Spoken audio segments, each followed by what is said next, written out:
Bien, certains pourraient se demander quelle est la preuve concrète dans le monde qu'il existe un amour pour Dieu chez chaque juif depuis Avraham Avinu jusqu'à la fin des temps.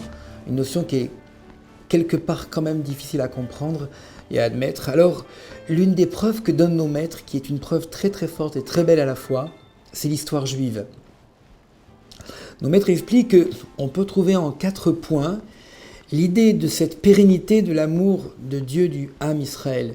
On voit dans 4 points, à travers l'histoire juive, cette idée de volonté de rester attaché au Créateur.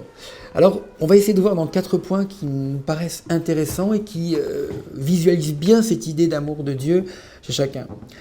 Le premier point, c'est la capacité à vivre en exil malgré l'hostilité. On va s'imaginer un instant le fait que le peuple juif, depuis 2000 ans maintenant, n'a plus de territoire, n'a plus d'armée, n'a plus de géographie en quelque sorte.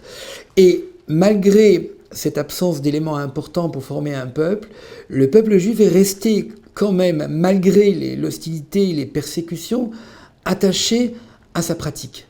Disons, même sans pratique, à rester et vouloir vivre en tant que juif déjà. C'est quelque chose d'inimaginable. On n'a jamais vu dans le monde un peuple dispersé qui reste vivant sur le plan de la notion de peuple, malgré l'hostilité. Le deuxième point qui est important, c'est le fait que le peuple juif a toujours vécu dans le monde sans territoire. C'est une notion qui est très très forte. En général, un territoire, c'est ce qui permet d'unifier les individus. Quand les gens sont dispersés, et surtout sur des territoires, sur une superficie qui est très très très très grande, il est particulièrement difficile, et ça depuis 2000 ans, d'arriver à s'unifier, à avoir des points communs, parce que tout le monde est séparé, et qu'il n'y a pas de moyen, de facteur qui permet d'unifier les gens. Malgré cela, le peuple juif est resté encore en vie. Le troisième point qui est assez important, c'est le fait que malgré cette dispersion, malgré les persécutions, malgré la difficulté de vie, le peuple juif a gardé vivace un projet moral. En général, quand les gens sont dispersés, tout s'oublie, tout se perd. Là, on a vu que les juifs des pays ashkénazes, les juifs des pays séfarades ont toujours, malgré tous les problèmes de dispersion, ont gardé vivace leur attachement à un projet moral. Mais enfin, le point le plus important que nos maîtres rapportent pour bien prouver qu'il existe chez chaque juif un amour de Dieu, c'est le fait que le peuple juif, il a créé toute sa culture, toute sa tradition intellectuelle en temps d'exil, et pas quand il était sur sa terre.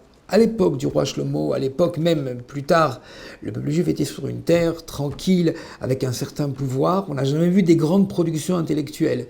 À partir de quand on a vu le peuple juif réfléchir sur sa condition et produire une masse culturelle impressionnante, c'est en exil. Or, cette idée-là de production culturelle est totalement illogique.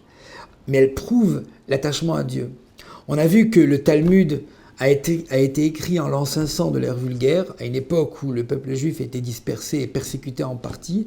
La Mishnah, avant, a été écrite en l'an 200, donc toujours avec cette idée d'être éloigné du Beth Amikdash, qui était détruit depuis 200 ans.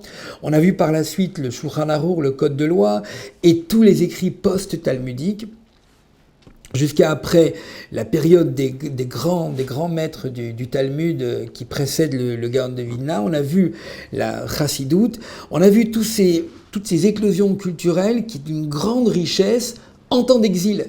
Or, logiquement, un peuple persécuté, fatigué, dispersé, ne peut plus rien produire. Et c'est justement là que le peuple juif a montré sa vivacité, son amour de Dieu infini, justement en produisant une réflexion intellectuelle très profonde à tous les niveaux de l'étude.